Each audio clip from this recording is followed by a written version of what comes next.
Tomen asiento, hermanos.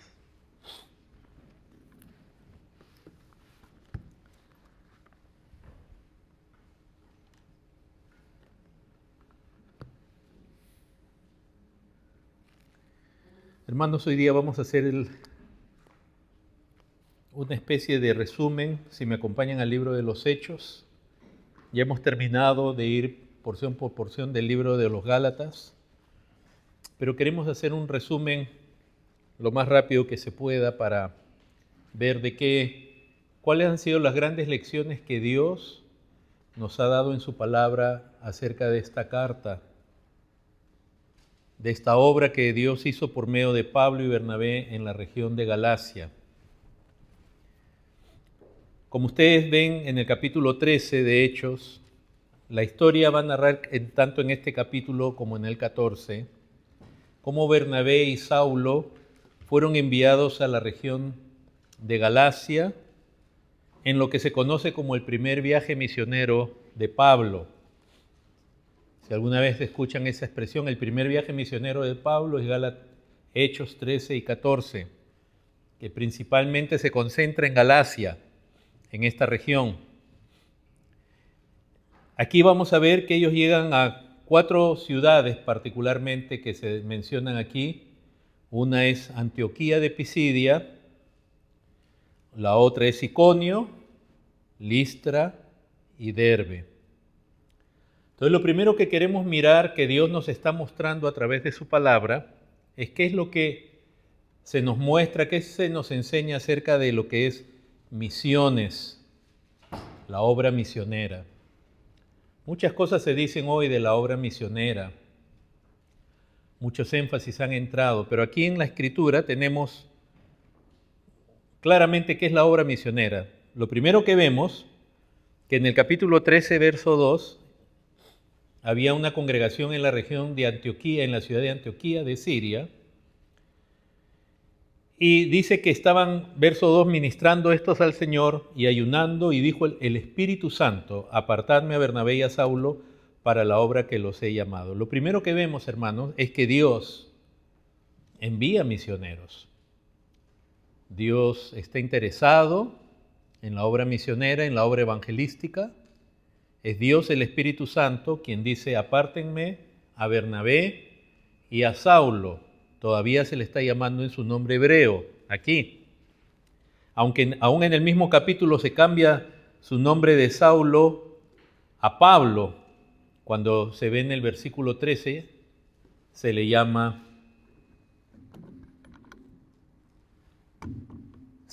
Pablo ahora. Entonces, hermanos, Dios es quien envía misioneros, Dios está interesado en la obra misionera, pero lo hace a través de la iglesia.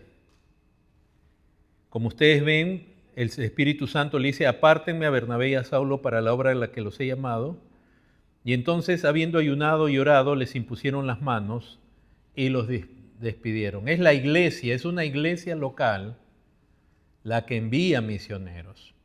Esto tiene que darnos un balance, sin querer ser dogmáticos en el sentido de decir solo una iglesia puede enviar, pero este es un principio muy importante aquí, porque hay muchos que dicen que tienen el llamado a ser misioneros o evangelistas y ellos mismos se mandan. Pero siempre tiene que haber una iglesia detrás de un misionero, de un evangelista, porque es una iglesia, es en la iglesia donde uno crece, donde uno es formado, donde uno ejercita los dones y donde uno es examinado. Entonces es posible que uno se sienta suficiente para ir a la obra misionera, pero si uno le pregunta a los pastores de esa iglesia y a los hermanos, de pronto ellos también tienen que decir: sí, este hombre está capacitado para esa obra, o de pronto pueden decir: no, está muy verde para ser un misionero. Porque ser misionero, hermanos, es más que ir por una semana a un sitio a hacer obras de salud o de construcción o hacer actividades que se dicen evangelísticas, pero más parecen juegos, diversiones, con un poquito del evangelio. Ser misionero es llevar el evangelio de Cristo a personas que no lo han escuchado. Por eso Aquí si ustedes ven a quien Dios va a enviar,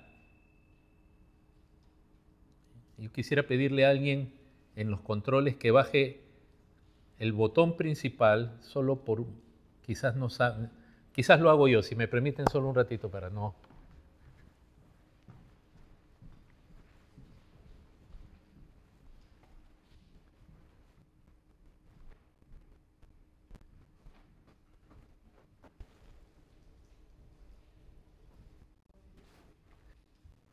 Ya está.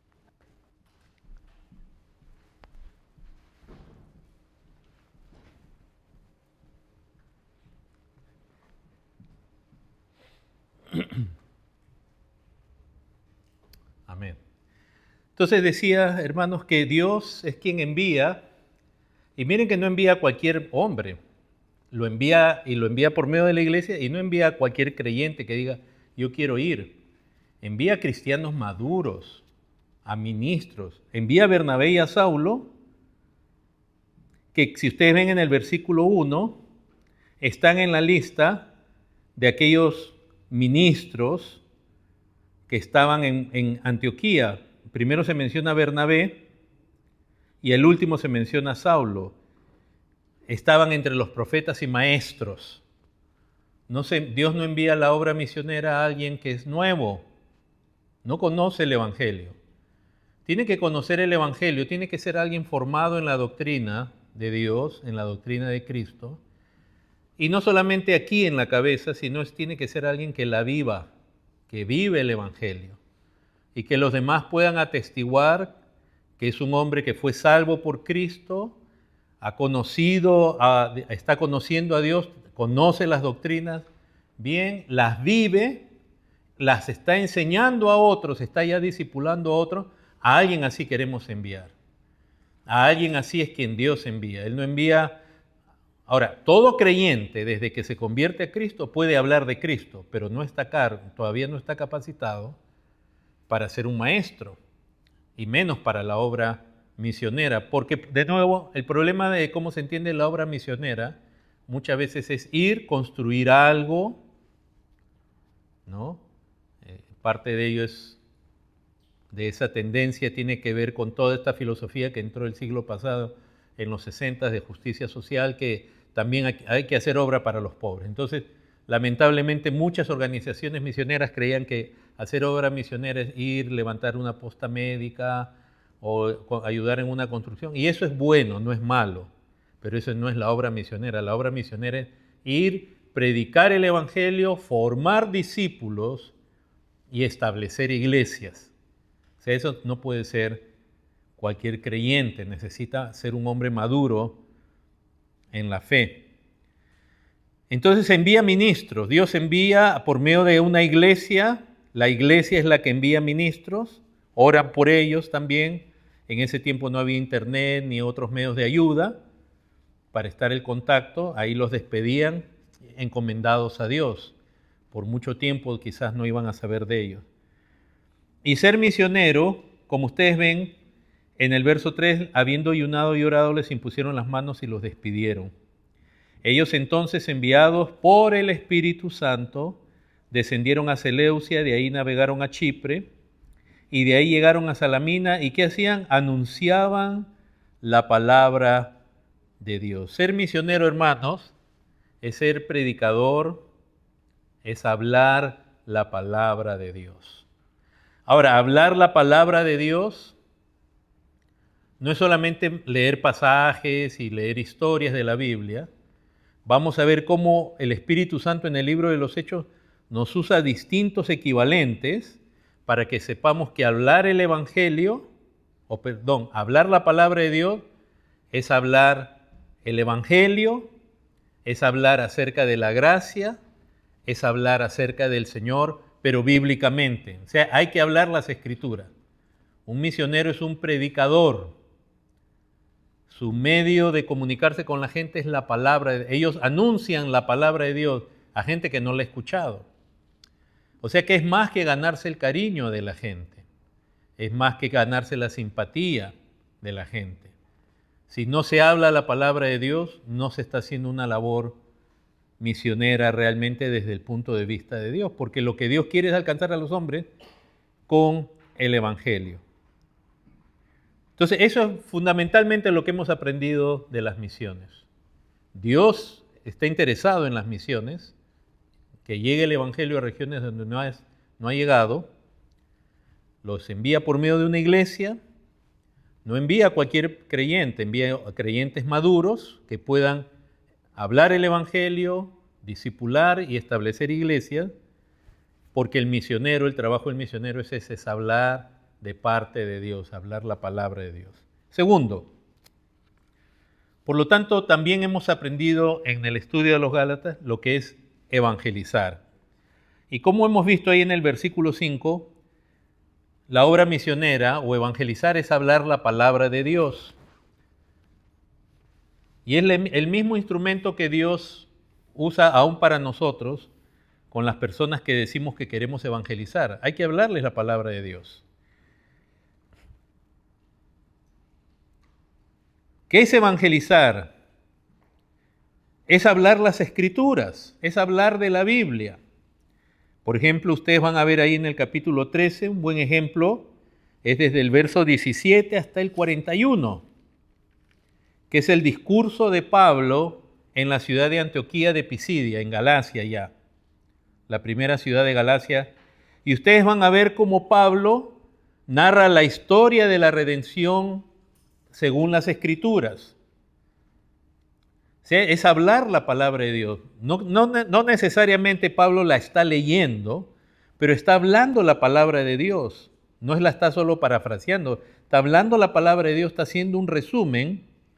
Y al hablar la palabra de Dios, obviamente el personaje principal de las Escrituras, si pudiera usar esa expresión como personaje, es una descripción literaria, la persona principal es Dios y su Hijo Jesucristo. Es decir, uno puede, para comenzar, muchos hoy día quieren evangelizar sin la palabra de Dios. No se puede, porque la palabra de Dios es el medio para convertir a la gente.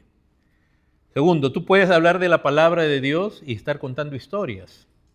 De pronto tú narras la historia de David y Goliat, tú narras tal historia, tal otra, pero no ves a Dios en esa historia. No ves a Cristo, no lo presentas. No ves cómo eso encaja en el plan de redención. Y entonces ahí no se dio realmente en el blanco. Fue solamente una historia, que es buena porque es bíblica, pero ¿cuál fue el punto de esa historia? Saber un poco si David era valiente, si David era bueno con la onda. ¿Cuál es el punto de esa historia? Entonces es hablar las Escrituras, la historia de la redención. ¿Se dan cuenta que hay que conocer la historia de la redención? En la cual tú presentas a Jesucristo como Salvador. Por ejemplo, en el verso 23 él está hablando de la descendencia de David y va al punto. Tú narras la Biblia, tú narras las Escrituras, pero vas al punto. Dice, de la descendencia de este y conforme a la promesa, Dios levantó a Jesús por Salvador de Israel. Lo cual te da a entender que ya estás introduciendo el tema de la salvación, porque ese es otro problema muy grave hoy en día, que se cree que evangelizar es hablar una historia para que la gente simpatice con Dios. El punto de lo que el perdido necesita es salvación. Tú tienes que presentar a Cristo como Salvador y que la persona necesita salvación. Por eso, por ejemplo, en el verso 26 dice, varones hermanos, hijos del linaje de Abraham, porque aquí Pablo había entrado a la sinagoga con Bernabé. Ellos son judíos, descendientes de Abraham, y los que entre vosotros teméis a Dios, estos eran los gentiles, piadosos que se le llama, los prosélitos, los que encontraban, no eran judíos, pero encontraban mucho de verdad en el Dios de Israel, del antiguo pacto. Entonces dice, a vosotros es enviada esta palabra de salvación. O sea, tú puedes hablar muchas cosas, tú puedes hacer chistes, comentarios, hablar de política, pero si tú no le hablas a la gente de la salvación conforme a la Biblia, no le explicas lo que dice, si no le hablas la Biblia, pero de nuevo, no se trata de hablar a paporreta y aburrir a la gente, sino hablar de la Biblia bien, debidamente, y llevando a Cristo como el Salvador y la necesidad que la gente, que tú, al inconverso le dices, necesidad que tú tienes de un Salvador, le hablaste de muchas cosas y no le hablaste lo principal. Entonces, acá la Biblia nos muestra que es evangelizar. Entonces, si vas a hablar de salvación, tienes que hablar, obviamente, de la muerte, de la resurrección de Jesucristo, como lo vemos aquí en este mismo pasaje. Por ejemplo, en el verso 29 dice, y habiendo cumplido todas las cosas que de él estaban escritas, quitándolo del madero, lo pusieron en un sepulcro. Mas Dios le levantó de los muertos y él se apareció. Tienes que hablar de la muerte de Cristo, de su resurrección, y puedes hablar de su aparición como es que es nuestra apologética principal, los testigos que vieron al Señor resucitado. No, esto no es un cuento, testigos que estuvieron dispuestos a morir por su testimonio y murieron. Que no tuvieron miedo de exponer sus vidas a la muerte por este testimonio. Entonces, si habla la palabra de Dios, habla de Cristo, narra la historia, pero no pierdas lo principal, presentas a Cristo como Salvador, a los hombres con necesidad de salvación, y le está hablando Pablo a judíos, que se creían ya pueblo de Dios, hijos de Abraham, como hijos de Abraham. Y les está diciendo, tú necesitas salvación. Y la salvación está en Cristo, en su muerte, en su resurrección. Tienes que saber hablar de la muerte, el propósito de la muerte de Cristo y el propósito de su resurrección.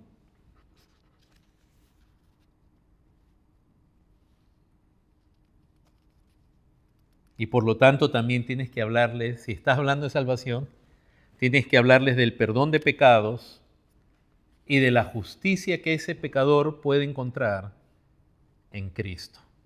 Por ejemplo, acá dice en el verso 37, mas aquel a quien Dios levantó, de nuevo está mencionando la resurrección, no vio corrupción. Sabed pues esto, varones hermanos, que por medio de él se os anuncia perdón de pecados. Y que de todo aquello que por la ley de Moisés no pudisteis ser justificado, en él es justificado todo aquel que cree. Hermanos, Dios el Espíritu Santo no inspiró este libro para darnos algo con que entretenernos, sino para que aquí encontremos la verdad de Dios. Acá se nos revela la palabra de Dios.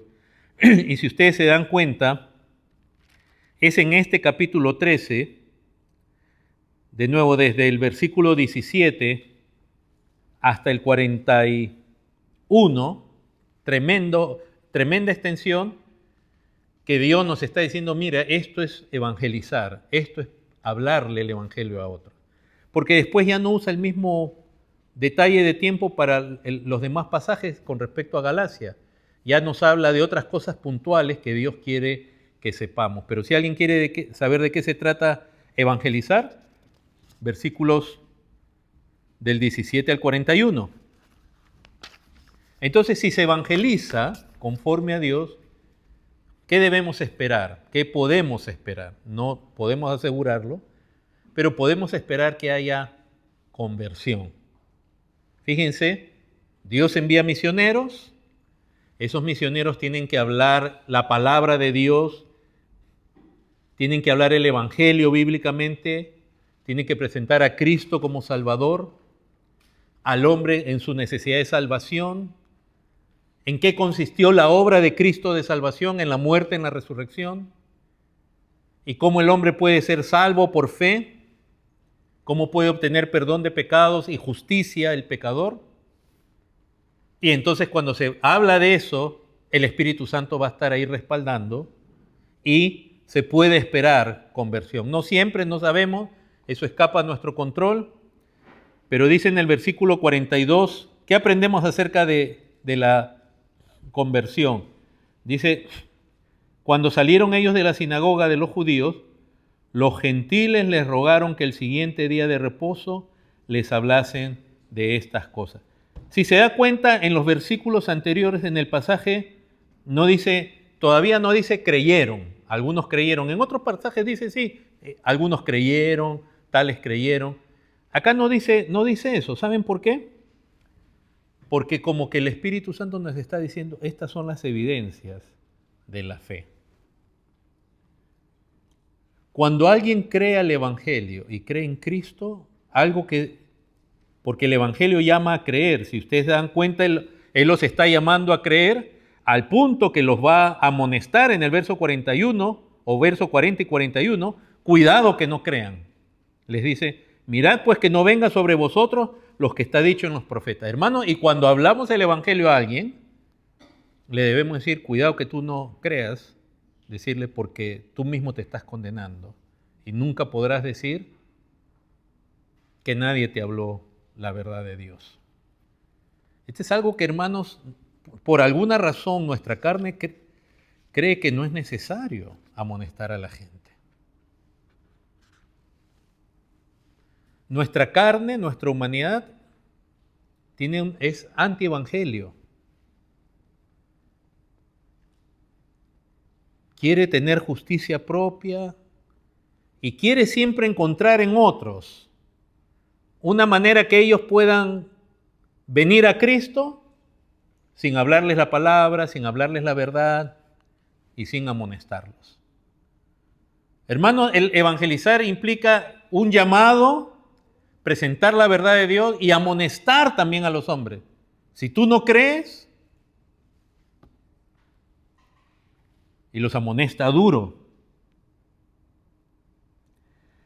Pero la evidencia de los que han creído, ya vemos que en la conversión no todos creen. El Evangelio llama a creer, pero no todos van a creer. Pero nos muestra qué características en los que creen. Uno, quieren escuchar más del Evangelio. Ahora miren cómo, a ver, ustedes vean conmigo, miren el pasaje del verso 42 y ustedes díganme si yo estoy equivocado. En el verso 42, Pablo y Bernabé les rogaron a ellos que los escuchasen la próxima semana. ¿Cómo fue? Fue al revés. Entonces, esa es evidencia de conversión. Ahora, lamentablemente muchas iglesias hacen de todo para atraer a la gente con medios carnales, con lo que al hombre común le gusta, desde música, eventos, conciertos, etcétera, más que por el Evangelio. Se hace un concierto de música de 1 hora, de 2 horas. A propósito, ahí la gente no se cansa, porque yo estoy de verdad, lo voy a decir de buena manera, pero hasta acá, de escuchar a tanta gente decir, hermanos, pero es que la capacidad de atención de la gente ha reducido, las prédicas ya no pueden ser más de 35 minutos porque eso es una tortura. Así, pero cuando los varones ven un partido de fútbol,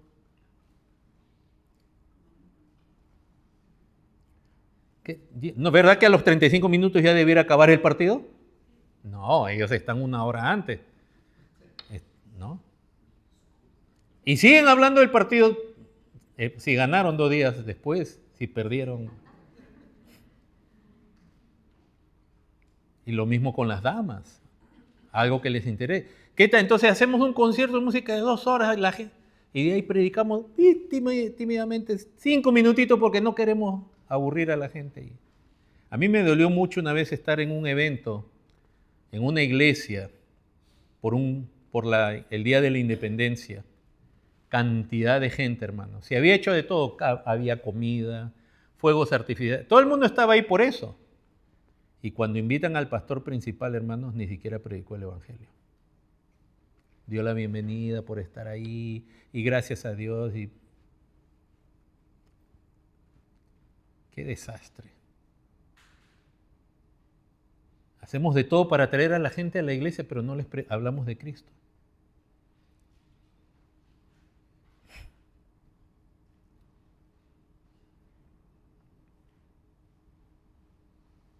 Y entonces, hermanos, los que se convierten quieren escuchar más. Y tú ves su deseo de escuchar más. Agradecen. Es como una manera del Espíritu Santo de decir, estos son los que... Porque ¿saben qué? Hay una cosa que hoy día no se comprende bien, es que el verdadero convertido por la obra de Dios en su vida, al escuchar el Evangelio, no solamente pasa a ser perdonado, es hecho una nueva criatura. Tiene otros deseos que antes no tenía. Sus prioridades comienzan a cambiar.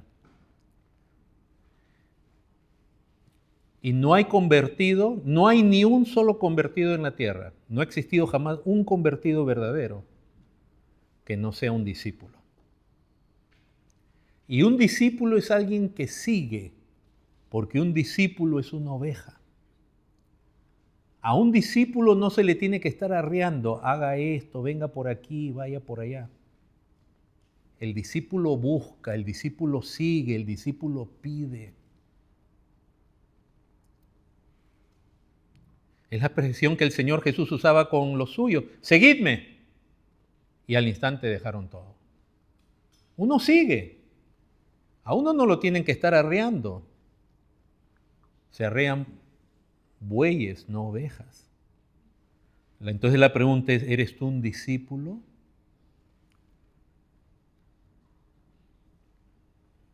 ¿Eres tú de los que buscan? Porque hay mucha gente diciendo, yo soy cristiano, soy un convertido, pero si no eres discípulo. Y entonces en el libro de los Hechos se nos hace ese énfasis de que eran discípulos. A los discípulos se les llamó cristianos. O sea, ser convertido y discípulo es lo mismo. Y la evidencia es esta, ellos piden que les hable más. Dice, les rogaron que el siguiente día de reposo, el siguiente Shabbat, el sábado, les hablase estas cosas. Despedida la congregación, miren qué tremendo. Muchos de los judíos y de los prosélitos piadosos, ¿qué hicieron? Siguieron a Pablo y a Bernabé. Esto no se trata de ser seguidores de hombres. Creo que eso nos tiene que quedar claro, sino de seguir por escuchar la verdad del Evangelio. A ese tipo de maestros nosotros seguimos, a ese tipo de pastores. Si nos cambian el mensaje, nosotros no seguimos hombres por sí. Pero les siguieron y dice, quienes hablándoles, ahora ya se imaginan qué les hablaban, la palabra, les persuadían a que perseverasen en la gracia de Dios. En cambio, los que no creen obviamente no muestran interés, muestran un desinterés. A veces no solamente muestran desinterés, sino que también van a contradecir al mensaje. Esa es evidencia de ser no convertido. Desinterés, contradecir y aún volverse enemigo del Evangelio. Dice en el verso 44, el siguiente día de reposo se juntó casi toda la ciudad para oír la palabra de Dios. Ahí ese es un despertar. Pero viendo los judíos la muchedumbre, se llenaron de celos y rebatían lo que Pablo decía. ¿Ve? Contradiciendo y blasfemando, o sea, diciendo cosas que al final ofendían la majestad de Dios, la verdad de Dios. Entonces Pablo y Bernabé, hablando con de nuevo, dijeron, a vosotros a la verdad era necesario que os hablase primero la palabra de Dios, mas puesto que la desecháis y no juzgáis digno de la vida eterna, y aquí nos volvemos a los gentiles, porque así nos ha mandado el Señor, te he puesto por luz para los gentiles, a fin de que seas para salvación hasta lo último de la tierra. Hermanos, los que no tienen interés, y yo les quiero decir esto, y se los digo sinceramente, si alguien no tiene interés, si alguien no sigue, no te preocupes. A veces, ¿qué hacemos orando por los que no tienen interés si no se han convertido? Es la verdad.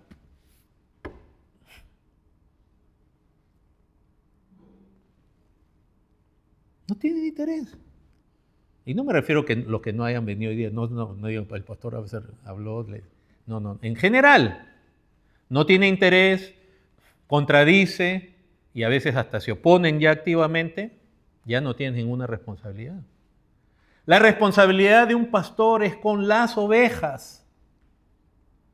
con los que tienen hambre. Y yo muchas veces lo he dicho, aun si fuéramos solo 3 o 4 aquí, yo por esos 3 o 4 hago el servicio. Obviamente, si hubiera otra buena iglesia cerca, yo les diría, vámonos a una buena iglesia, porque eso de también tener una pretensión de formar una iglesia sin ovejas es pura pretensión. Si hay una buena iglesia, nos juntáramos si fuéramos pocos.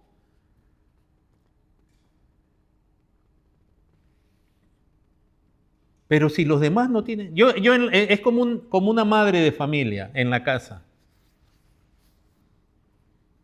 Supongo que usted tiene 6, 8 hijos. Y a 4 o a 5 de esos hijos no les da la gana ni de estar en la casa, ni comer lo que usted hace. Pero usted tiene 3, 4 hijos que sí tienen hambre. Y dependen de su comida. No va a dejar a esos 3 por los otros. Hermanos, en la iglesia es así. Y es por ello, entonces dice en el verso 48, los gentiles oyendo esto se regocijaban y glorificaban la palabra del Señor y creyeron todos los que estaban ordenados para vida eterna. Eso vemos acerca de la conversión, hermanos, que la conversión, la salvación no es solo para judíos, sino también para gentiles. Siempre mantengan este versículo para recordar, hermanos, contra los judaizantes, que ellos andan diciendo que solo los judíos se convierten. No, judíos y gentiles. Por la gracia de Dios, Dios salva de todos ellos. Ahora miren, los creyentes, ¿qué hacían? Glorificaban la palabra de Dios. Era como un gozo para ellos. O sea, no solamente querían escuchar más, les rogaban, prestaban atención. ¿Y cuánto hablaba Pablo, hermanos? Pablo era predicador de 10 minutos, ¿verdad?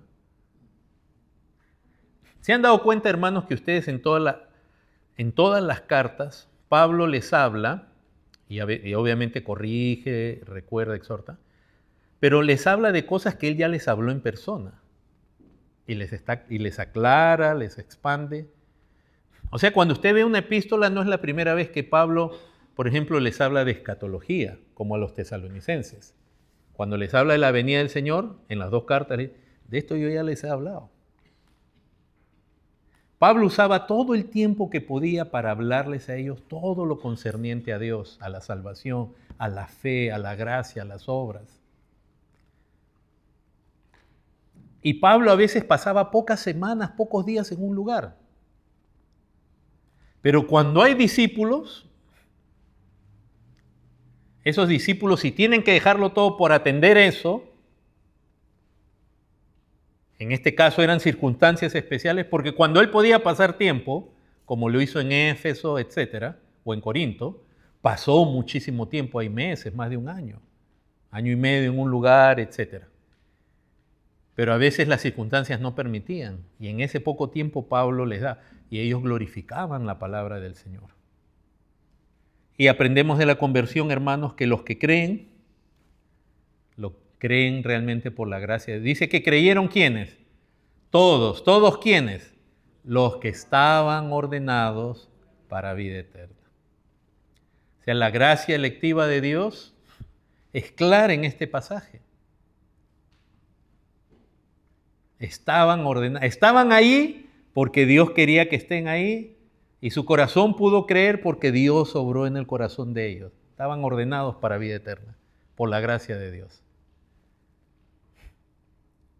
Lo cual, como hemos enseñado muchísimas veces, no es preferencia. Entonces, hermanos, ¿qué hemos aprendido de misiones, de lo que es evangelizar y de las evidencias de la conversión, como de los que no creen? Y recuerda, tú como pastor, como predicador, no tienes ninguna obligación con los que no creen o los que rebaten. Tú ya los amonestaste. Es cierto que alguien puede tomarle tiempo.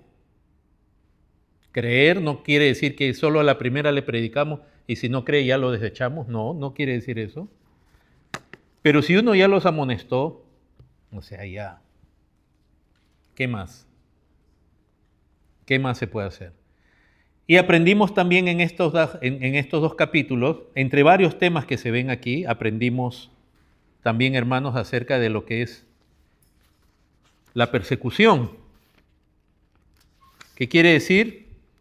Que cuando predicas el Evangelio, no a todos le va a gustar. Vas a recibir, ¿qué? Desaprobación de algunos, a veces son muchos, rechazo.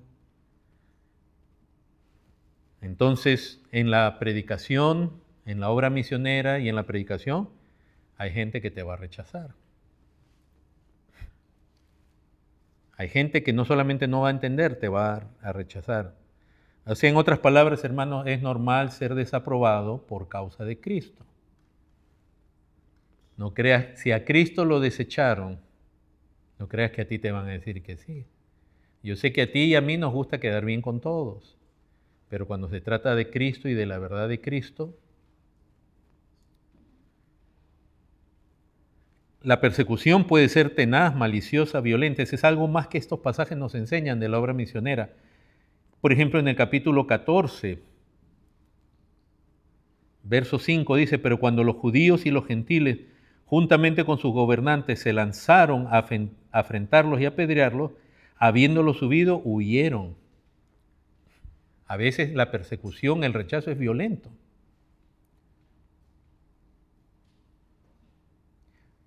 Primero comienza como un rechazo, blasfemias, pero después está el odio que lo iban siguiendo de ciudad en ciudad. A Pablo y a Bernabé, causando tumulto para que ellos sean echados, trataron aquí de apedrearlos y escaparon, pero no pudieron en Listra. En el capítulo 14, verso 19 dice, entonces vinieron unos judíos de Antioquía y de Iconio, ¿ven? ¿Cómo iban viniendo? Que persuadieron a la multitud habiendo apedreado a Pablo. Acá ya no escapó Pablo.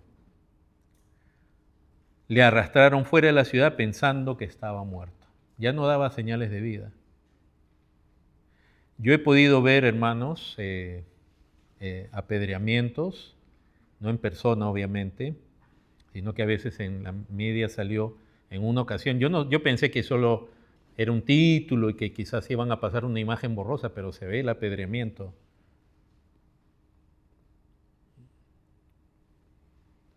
Por mano de musulmanes, de alguien que era digno de ese castigo. Es una cosa terrible. No se ve de cerca, pero es...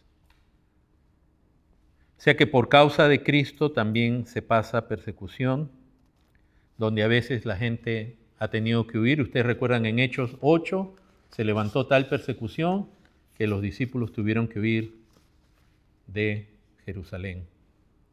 Pero ese fue el medio que Dios usó para que ellos lleguen con el Evangelio a las regiones que Dios quería que llegue el Evangelio. Esa es una vez de las preguntas dentro de las circunstancias que se viven en este país con la cuestión migratoria, y uno no es Dios ni siquiera para pretender decir, esto está pasando por esta o esta razón, pero a veces uno dice, ¿será Dios que uno quisiera que no pase nada de esto? Que todo esto se solucione. Y dije, Dios, a menos que tú en tu soberanía quieres llevar a algunos a sembrar el Evangelio donde no hay, o donde hay otra cosa que parece el Evangelio y no lo es. No lo sabemos, hermano. Yo no lo sé. No pretendo saber, ni estoy diciendo que esta es la razón. No sabemos.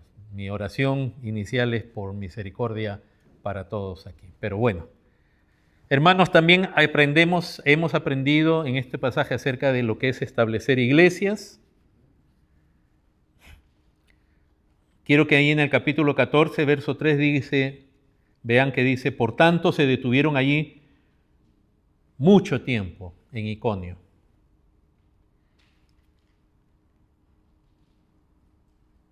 Hablando con denuedo, confiados en el Señor, el cual daba testimonio a la palabra de su gracia, concediendo que se hiciesen por las manos de ellos señales y prodigios. Pasaron mucho tiempo. Hermanos, la obra misionera implica dedicar tiempo. No es solamente un viaje de una semana. Se le puede llamar misionero, no hay problema, no es un pecado, no voy a ponerme a pelear con nadie por eso. Pero la verdadera obra misionera implica tener a alguien ahí en el lugar por buen tiempo, hablando la palabra de Dios. Si no, ¿cómo? Con solo 2 frases o 2 prédicas cortitas que tú has dado ya se forman discípulos, ya se puede formar una iglesia. ¿no? El misionero tiene que estar dispuesto a estar ahí.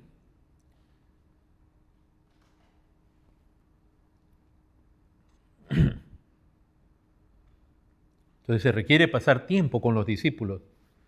Y en la enseñanza, como ustedes ven ahí, dice que Dios daba testimonio de la palabra de su gracia. ¿Se han dado cuenta que se ha usado hasta ahora varios equivalentes? En el capítulo 13 y 14 dice que anunciaban la palabra de Dios, la palabra del Señor, la palabra de su gracia. ¿Son distintos mensajes que daban? No.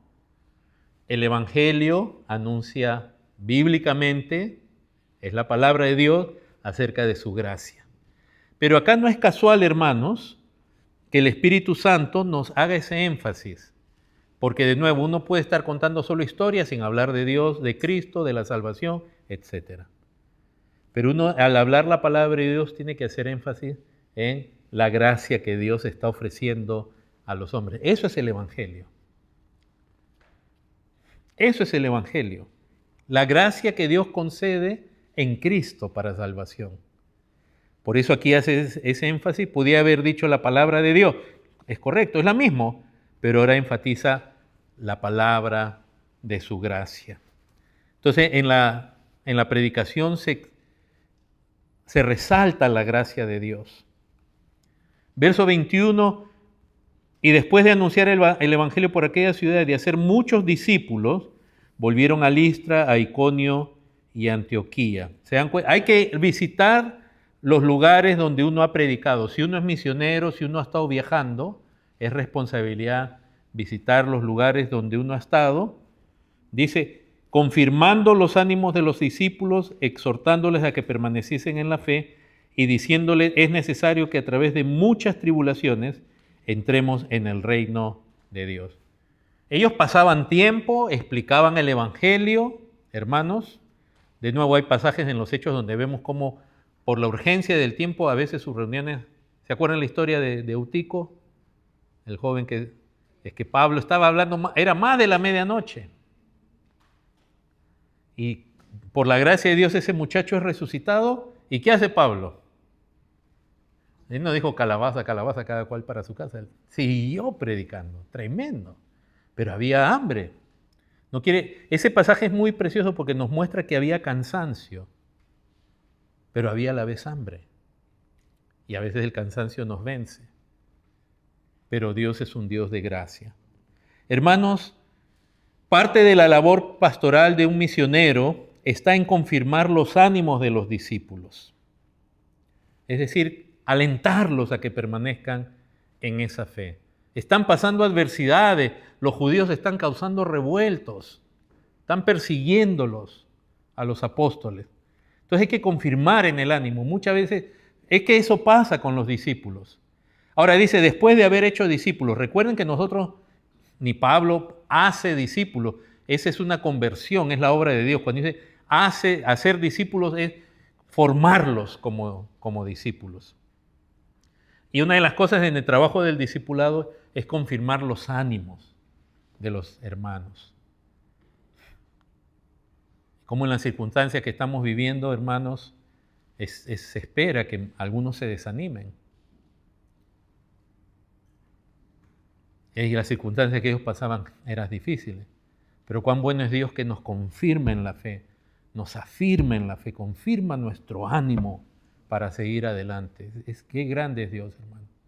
Hay hermanos que están pasando por pruebas dificilísimas. Esa es parte de la labor pastoral entonces de un misionero, es confirmar los ánimos. Segundo, exhortar a que permanezcan en la fe. O sea, en la fe que se les ha predicado, en el evangelio que se les ha predicado. ¿No? Como dicen, no cambien este evangelio. Sigan creyendo en la gracia de Dios por medio de Cristo, en los logros de Cristo. Y tercero, parte de la labor pastoral es prepararlos para la adversidad y las tribulaciones. Van a venir pruebas, hermanos, pero Dios es soberano. Dios, su amor está ahí contigo. Él no te va a dejar caer. Hermanos, a la iglesia se necesita prepararla para las pruebas. ¿Y cómo es eso? Con la palabra de Dios. necesitamos saber que vamos a pasar por prueba, porque todos los falsos predicadores de la prosperidad que hay, están los activos y los pasivos. Los activos son todos esos falsos predicadores de la prosperidad que paran hablando de que todo te va a salir bien, que vas a alcanzar un nuevo estatus y que maravilla, maravilla, maravilla. Vas a prosperar económicamente, no te puedes enfermar. Esos son los de la prosperidad, los activos. Pero hay la gran masa de predicadores de la prosperidad son pasivos. ¿En qué sentido? No te hablan tanto en ese sentido de que vas a estar bien de dinero, de salud y lo que quieras, pero nunca te hablan de la adversidad. Entonces, cuando pasa la adversidad, lo único que saben es orar.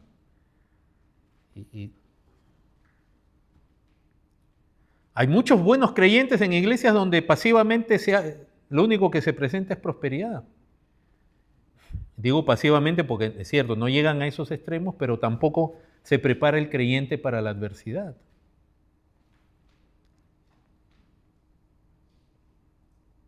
Todo el mundo quiere que le vaya bien en todo. Pero es adversidad por causa del Evangelio. Entonces, en la establecer iglesias, hermanos, se necesita cimentar a los discípulos en su ánimo, en la fe, en la doctrina que se les ha dado. Hay que prepararlos para la adversidad y hay que establecer ancianos. Verso 23, y constituyeron ancianos en cada iglesia, habiendo orado con ayunos, les encomendaron al Señor en quien habían creído.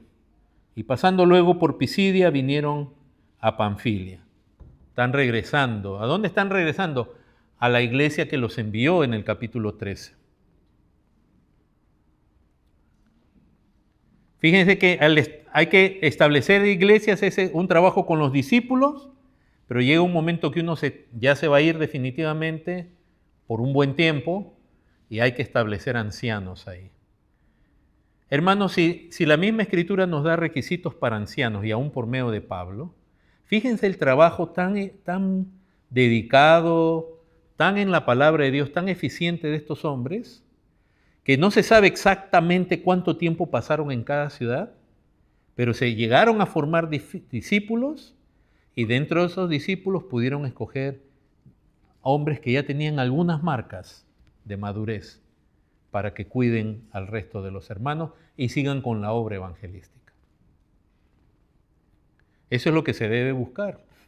Es más que visitar la obra misionera, un lugar, estar ahí 2, 3 semanas, repartir comida y de nuevo, todo eso es bueno, podemos hacer, porque también la iglesia es llamada a hacer obras de misericordia, pero eso en sí no es las misiones.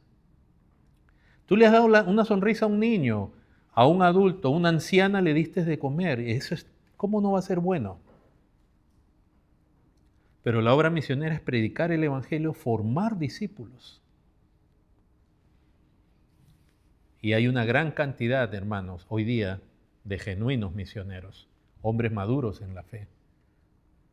En sus días el Señor les decía a los discípulos, la mies es mucha y los obreros son pocos. Pero si hoy día viéramos, hermanos, realmente hay una gran necesidad de verdaderos misioneros en muchos lugares. Entonces hay que establecer ancianos y dice, verso 23, constituyeron ancianos en plural, lo cual nos establece un principio. No necesariamente yo digo algo dogmático, pero vemos que fueron enviados Bernabé y Saulo, 2. La obra misionera, la obra de servicio al Señor, la obra de evangelizar, siempre es mejor por lo menos de a 2. Quiere decir que si alguien va solo a pecado, no necesariamente, hay que ver ciertos contextos, pero el Señor los enviaba ¿de cuántos? De 2 en 2 los envió a predicar. Aquí el Espíritu Santo, por medio de la iglesia, los envía 2 por lo menos. Es un equipo, es un complemento. Bernabé tenía cualidades que Pablo no tenía. Pablo, por la gracia de Dios, puesto que él había sido de los más destacados fariseos, doctores en la ley de su tiempo, y habiendo entendido el Evangelio, después también de tantos años de formación, él en la predicación, en la palabra, era sumamente eficaz en doctrina. Y Bernabé también conocía la doctrina y todo ello, pero él más en la consolación de los hermanos, en el fortalecer hermanos. Un precioso complemento. Entonces constituyen ancianos. Vemos que en cada iglesia, no solo un pastor, sino varios, ¿verdad? 2, 3, no sabemos el número, pero acá el Espíritu Santo nos muestra una idea óptima de lo que es el pastorado en una iglesia. Es una obra plural, porque un pastor solo es muy, muy peligroso. Hay buenos pastores que están solos, pero un buen pastor que está solo no quiere estar solo. Y si quiere estar solo y ya le gusta estar solo, hay que preguntarle por qué le gusta estar solo. Porque cuando estás con otros hermanos, que es precioso, otros pastores también, tú ves el ejemplo de ellos, te nutres, aprendes a amar también, aprendes a recibir también cuidado. Es algo muy, muy, muy precioso, muy especial. Obviamente Pablo en este pasaje él destacaba como el predicador, por ejemplo, en Listra. Él era el que traía la palabra y por eso lo confundieron con un dios. Pero hermanos, ese cuidado pastoral con los discípulos a través de la predicación, de la enseñanza, debe concluir en la formación de iglesias, si fuera posible. Tenemos la dicha nosotros de conocer algunos pastores misioneros que hacen esa labor, están como pastores en algún lugar, a veces de mucho peligro. Entonces la pluralidad de pastores en cada iglesia es algo bueno.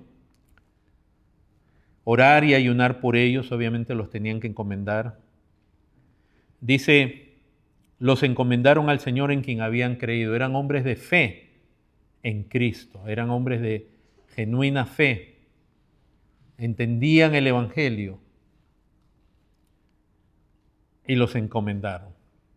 Ahora, por lo que vemos en los versículos siguientes, que es con lo que voy a terminar, pues no voy a poder terminar todo, es que estos ancianos que dejan en cada iglesia, que son hombres de fe, no pudieron resistir el embate tan sutil y poderoso del engaño, que inunda después toda esta región de Galacia, contaminando las iglesias. Eso es establecer iglesias. Y así Bernabé y Pablo regresan a Antioquía de Siria, y yo quiero terminar con esto sexto y último. Después de ellos haber sido enviados por Dios a la obra misionera, haber hablado la palabra de Dios, haber predicado el Evangelio, haber hablado de Dios, de su Hijo, de la gracia en Cristo, y que por el fruto de eso Dios trae convertidos, discípulos. Y aunque ellos experimentan persecución, con esos discípulos ellos hacen un trabajo que logran establecer iglesias. Estas iglesias jovencitas, pastores nuevos, se enfrentan al mayor peligro de la obra misionera o de la obra ya de iglesias establecidas, que es el cambio del Evangelio. El Evangelio fue contaminado, fue cambiado, que es la razón por la cual se escribe Gálatas. Hermanos, el cambio del Evangelio es peor que la persecución, es peor que ser apedreado, es peor que ser asesinado por el nombre de Cristo, es peor. ¿Por qué? Porque cuando te cambian el Evangelio te alejan de Cristo, te alejan de Dios, te están conduciendo a una muerte eterna. Cuando te apedrean, matan el cuerpo, pero no pueden matar, ¿qué dijo el Señor? No pueden matar el espíritu. Están los que pueden matar solo lo de afuera, nos pueden matar, sí, pero cuando te cambian el Evangelio y la iglesia lo abraza. Por eso hace unas semanas, ya tiempo atrás, cuando tocaba en la lectura bíblica de Deuteronomio 13, y el Señor le advertía a Israel de aquellos, si se levantara entre ellos un soñador de sueños, un profeta, y le dijera, vamos, sirvamos a otros dioses, le dice al pueblo, no los escuches y mátalos.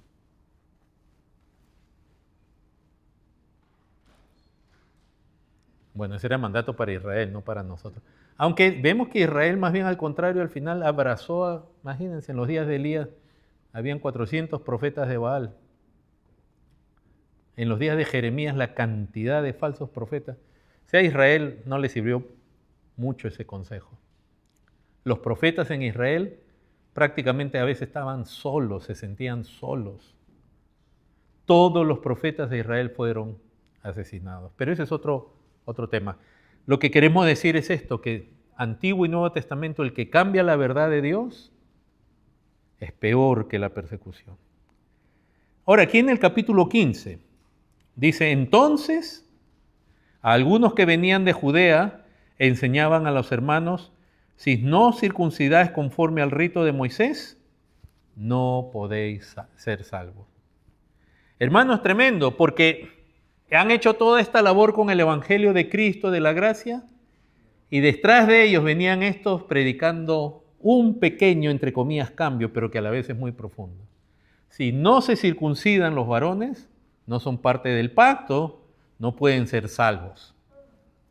Ahora, dice, algunos que venían de Judea, aunque venían de Judea, donde estaba la iglesia principal, la inicial, la de Jerusalén, aunque en cierta manera había sido muchos miembros esparcidos en la persecución, esos hombres que venían de Judea no habían sido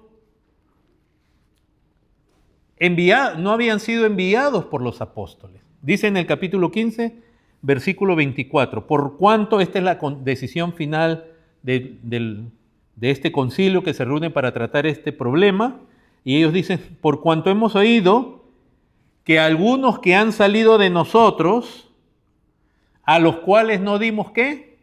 No dimos orden, os han inquietado con palabras, perturbando vuestras almas, mandando circuncidaros y guardar la ley.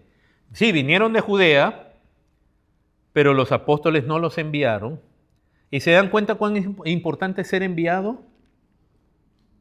Como Bernabé y Saulo. Cuando Bernabé y Saulo llegan a Antioquía, la iglesia los recibe con gozo, escuchando todo lo que Dios había hecho. Después, cuando ellos llegan a Jerusalén para atender este problema, igual en Jerusalén contaban y había gran gozo con todo lo que ellos... Pero estos no. Cuando dice que no son enviados, nos hace este énfasis. Primero, no son enviados por una iglesia. Ahí es donde ahí se tiene que tener mucho cuidado. Cuando alguien aparece, no quiere decir que siempre es el caso, no se malinterprete. Pero la pregunta es, ¿por qué no eras parte de una iglesia? Si alguien predica el evangelio y no es miembro de una iglesia, que la iglesia puede garantizar que es un buen miembro, nunca debe ir a la obra, ni nadie recibirlo. Ese ha sido el grave error de muchos grandes predicadores en Estados Unidos. Los últimos escándalos que hemos tenido grandes han sido de excelentes predicadores, pero que no eran miembros de una iglesia. Uno de ellos, apologista, hablando con una sabiduría por todo el mundo, pero no era miembro de ninguna iglesia. Se la pasaba viajando. Otro, cuyo escándalo apareció el año pasado, también formalmente él decía que era miembro de una iglesia, pero se la pasaba viajando. No había a quien él se sometiera. No había un grupo que dijera, sí, damos testimonio. Porque cuando lo escuchan predicar sí parece, ¿verdad? Pero hay una vez escuché una exhortación muy, muy apropiada de Paul Washer, diciendo uno tiene que ser miembro de una iglesia y estar bajo la autoridad, la disciplina de una iglesia, si no la obra misionera. Entonces estos salieron, eso es una de las cosas que no fueron enviados, se enviaron a sí mismos, peligroso ya, peligro, luz amarilla. Una vez estando en Bolivia, recibimos a un hombre que llegó a la ciudad y quiso reunirse con los pastores, que nos juntábamos pastores de diversas iglesias, denominaciones, toda la semana, y él decía, Dios me ha enviado a predicar, ¿no? Y vengo predicando y que esto, que el otro. Y hasta que un pastor con mucha madurez, mucha sabiduría, le dice, hermano, y dígame, ¿y qué es de su familia? Cuéntenos de su familia. Bueno, hace meses que no estoy en contacto con mi esposa y tiene niños. Sí, tengo un niño. Y el pastor le dice, ¿y qué están comiendo ellos? Bueno, es que yo sé que Dios le va a proveer y que esto, que el otro. Y de ahí le pregunta, ¿y su iglesia? ¿Cuál es su iglesia?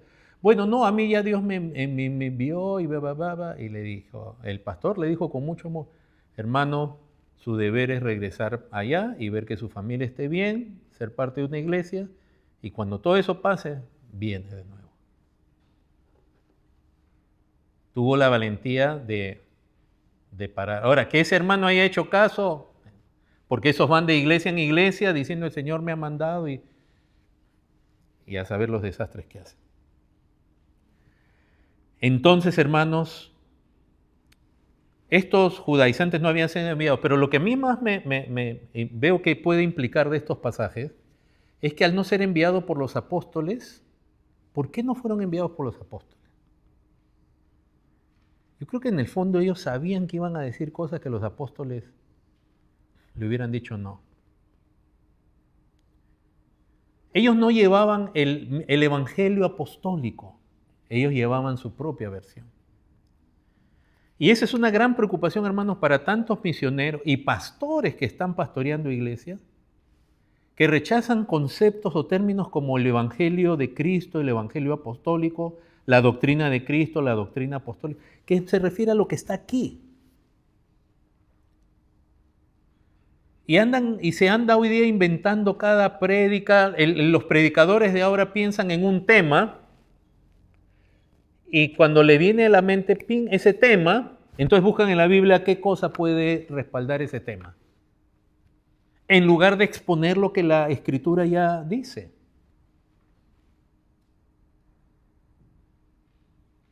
La predicación temática, por eso es el furor hoy en día en América Latina y en Occidente, donde el predicador agarra un tema y después agarra la Biblia y busca qué pasaje le puede confirmar lo que, en vez de ser al revés, agarrar la Biblia, ver qué es lo que dice y simplemente eso decírselo al pueblo. Que esa es la predicación expositiva. Hermanos, posiblemente estos judaizantes piensen en esto. Ya estamos de verdad terminando. Nos falta solo la carta a los Gálatas, pero no va a ser hoy día. Pero fíjense, piensen en esto. Es posible, ¿por qué no? ¿Por qué vamos a hablar mal de las intenciones de la gente? ¿No? ¿Conocemos los corazones? No. Es posible, no estoy diciendo que lo era, es posible que estos judaizantes hayan tenido buenas intenciones. Quizás ellos comenzaron a llegar a estas regiones y dijeron, no, Pablo no entiende bien el evangelio, miren, ¿sabe qué? A Pablo le faltó decir esto, y se le comienza a añadir al evangelio de Cristo cosas que no están en el evangelio. Fíjense cuántos mensajes hoy día podemos escuchar en un domingo y agarramos nuestra Biblia y nosotros simplemente hacer.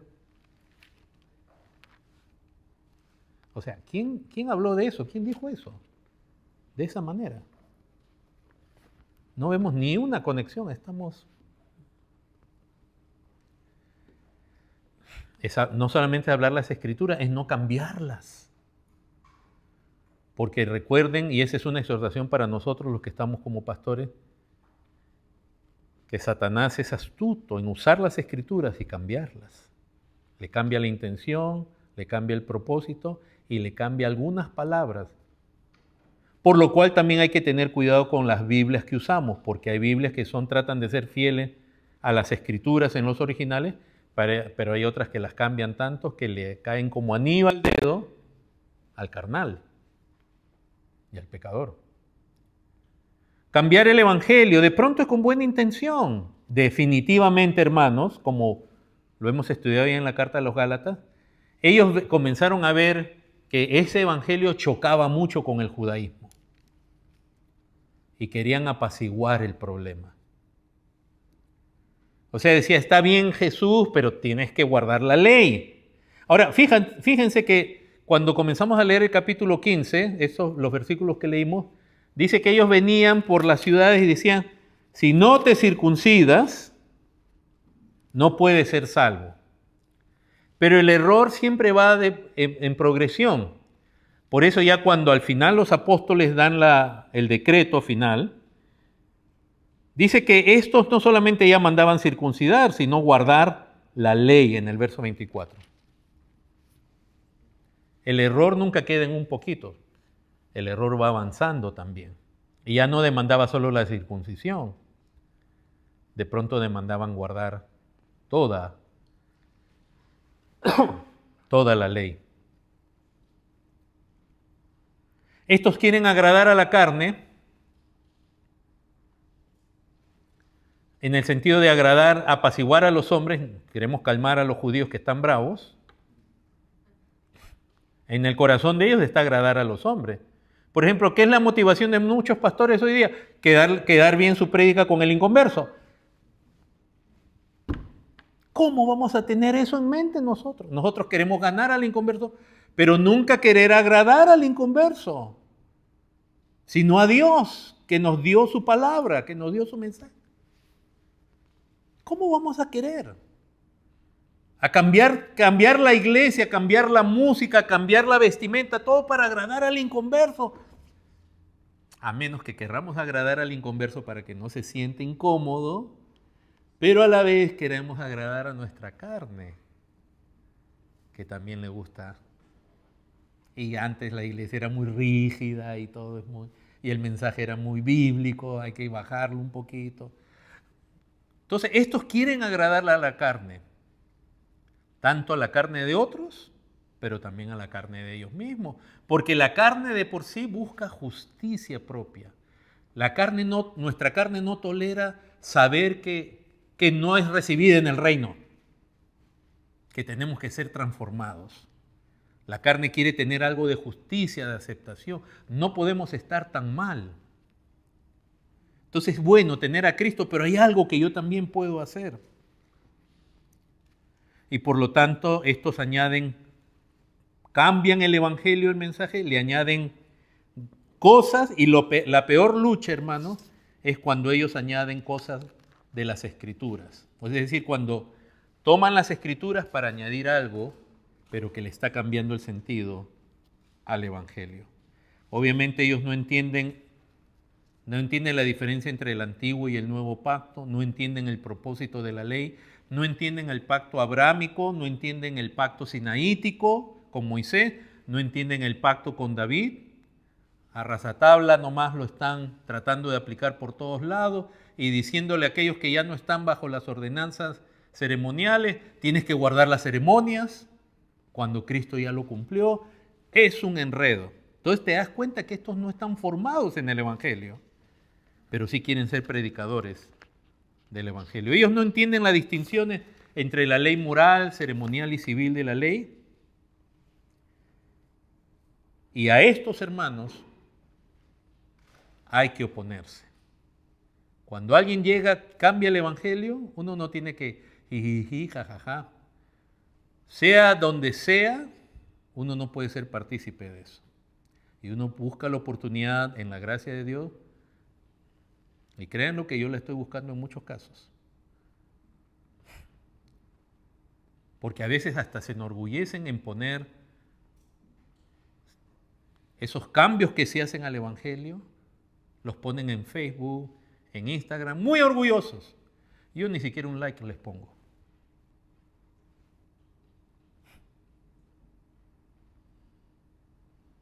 No, uno tiene que resistir, uno no puede. No se trata de que solo uno es salvo, no.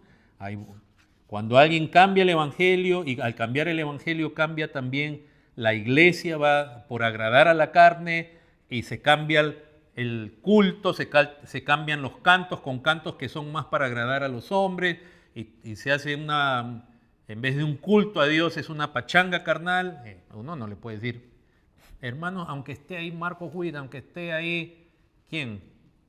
Barrientos, quien quieran ustedes poner ahí. Michael Smith, a quien sea, si eso no es. Debemos dejar de tener temor de los hombres y de querer agradar a los hombres. Esté quien esté. Hay que aprender a resistir a los que cambian el Evangelio, hay que aprender a discutir con ellos, hay que saber debatir, hay que refutar, hay que aclarar, pero no ceder. Y llega el punto que aún entre pastores de distintas congregaciones, como pasó aquí en Hechos 15, se deben juntar para tratar ese tema.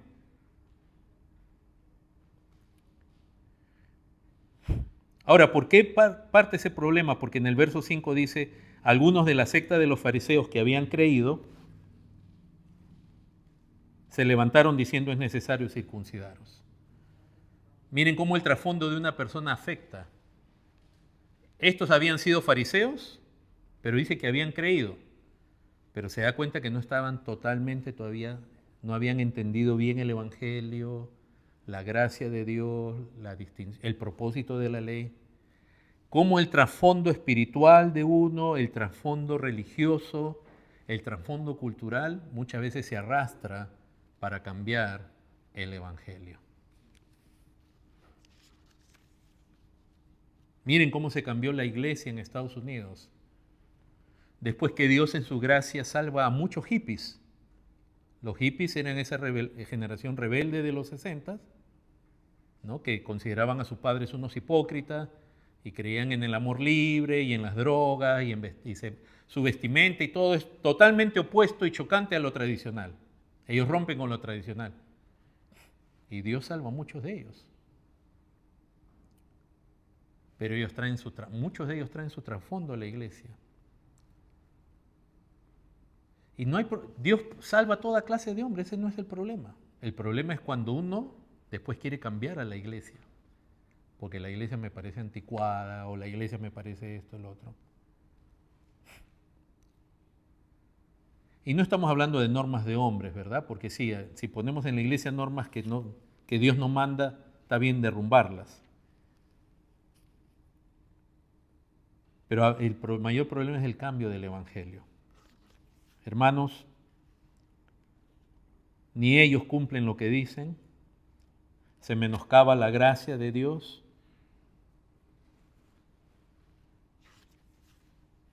Y cuando se discute con ellos se debe discutir sobre una base bíblica. Pablo da testimonio y Bernabé dan testimonio de lo que Dios hizo con ellos. Ustedes lo van a ver en los primeros versículos. Luego, van a ver en el verso 7 al 11, Pedro va a dar testimonio de cómo Dios lo usó con los gentiles. Se refiere a la casa de Cornelio. Versos 12, Pablo y Bernabé van a dar testimonio. Pero interesantemente en el versículo 13, Jacobo se pone en pie y usa las escrituras. Y dice, todo esto coincide, tiene base bíblica. O sea, se debe argumentar no solo sobre la experiencia. Mira, porque si solo usamos la experiencia y los resultados somos pragmáticos.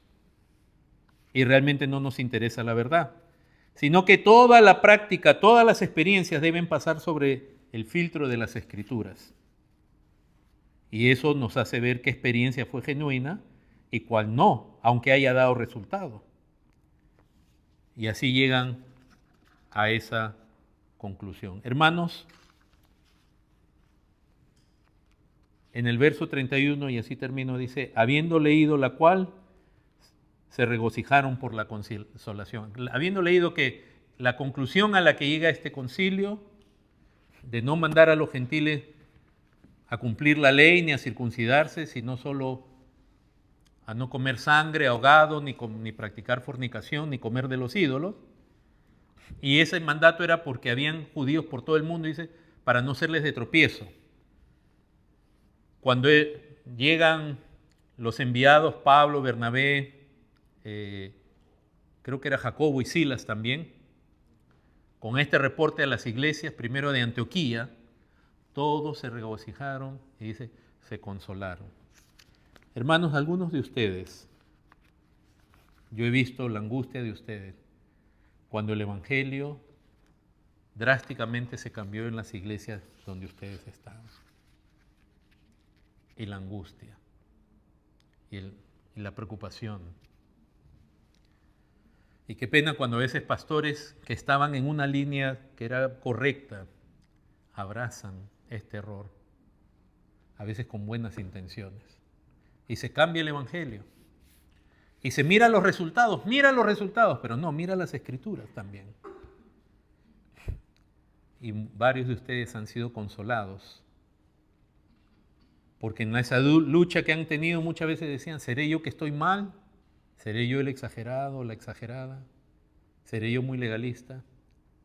Pero Dios sabe también cómo consolar a los suyos con su verdad y confirmar tu ánimo para que sigas buscando la verdad de Dios y permanezcas en ella. Les invito a ponerse en pie.